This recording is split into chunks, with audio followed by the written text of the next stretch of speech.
ಇನ್ನು ಅವ್ರ ಅಳಿಯನ cinema Jimmy ಬಗ್ಗೆ ಒಂದೆರಡು ಪಾಯಿಂಟ್ಸ್ನ ನಮಗೆ ಬಿಟ್ಕೊಡೋದಾದ್ರೆ.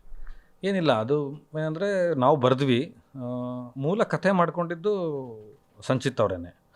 ಅದು ಟೀಸರೆಲ್ಲ ರಿಲೀಸ್ ಆಯಿತು, ಒಂದಷ್ಟು ಹೋಮ್ವರ್ಕ್ ಆಯಿತು, ಒಂದಷ್ಟು ಜನ ರೈಟರ್ಸ್ ಎಲ್ಲ ಕೂತು ಬರೆದ್ವಿ.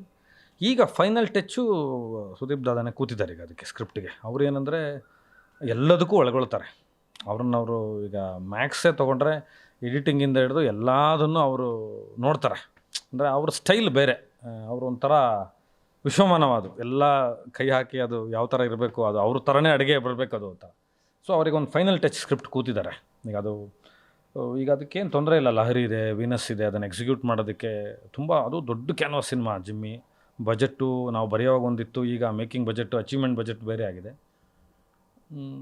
ಈಗ ದಾದಾನೆ ಕೂತಿರೋದ್ರಿಂದ ಅವರೊಂದು ಸ್ಕ್ರಿಪ್ಟ್ನ ಒಂದಷ್ಟು ಡಾಕ್ಟ್ರಿಂಗ್ ಮಾಡ್ತಾಯಿದ್ದಾರೆ.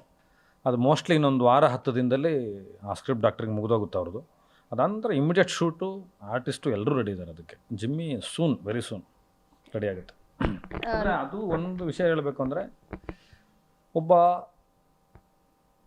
ಹೊಸ ನಿರ್ದೇಶಕ, ಮೊದಲ ನಿರ್ದೇಶಕ ಸಂಚಿತ್, ಮೊದಲನೇ ಸಲ ಅವರೇ ಹೀರೋ ಆಗಿ, ಬ್ಯಾಕಪ್ ಏನೇ ಇರ್ಬೋದು, ಆದರೆ ಈ ಥರದ್ದೊಂದು ಎಕ್ಸ್ಪೆರಿಮೆಂಟ್ನ, ನಾನು ಅದು ಹೇಳಬಾರ್ದು ಪಾಯಿಂಟ್ನ, ತುಂಬ ದೊಡ್ಡ ಎಕ್ಸ್ಪೆರಿಮೆಂಟಿಗೆ ಕೈ ಹಾಕಿದ್ದಾರೆ. ನಿಮಗೆ ನೀವೆಲ್ಲ ಸಂದೀಪ್ ವೆಂಗಾರೆಡ್ಡಿ ಇವ್ರನ್ನೆಲ್ಲ ಮಾತಾಡ್ತೀರಾ ಈಗ, ಈಗಿನ ಟ್ರೆಂಡ್, ಆ ಥರ ಒಂದು ಟ್ರೆಂಡ್ ಸೆಟ್ ಆಗುವಂಥ ಒಂದು ವಿಷಯಕ್ಕೆ ಕೈ ಹಾಕಿದ್ದೀವಿ. ಒಂದು ಒಳ್ಳೆ ತಂಡ, ಹೊಸ ನಿರ್ದೇಶಕ ಆದರೂ ಒಂದು ಒಳ್ಳೆ ತಂಡ ಕಟ್ಟಿದ್ದಾರೆ. ಒಂದು ಬೇರೆ ಥರ ನೀವು ಯೋಚನೆನೂ ಮಾಡೋಕ್ಕಾಗದಿರೋ ಒಂದು out of the box cinema ಅದು ಜಿಮ್ಮಿ.